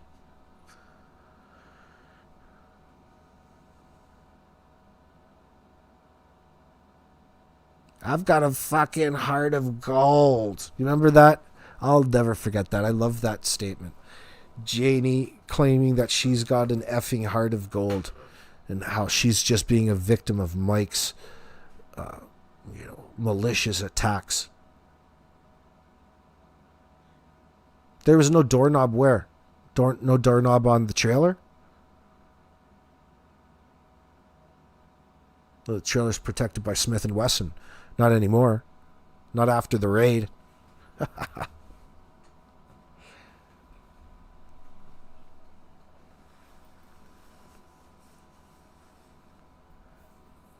Yeah, are you ready to pack it in with true crime, Donna? Why is that? Because of Scamita? In the tomfoolery? Most of it is. There's all kinds of good parts to true crime. Just be careful.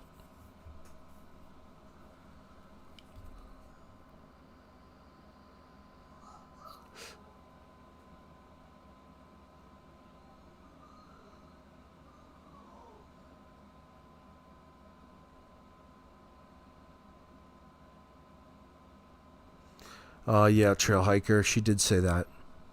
For right, friends, I'm going to shut it down. 2 hours.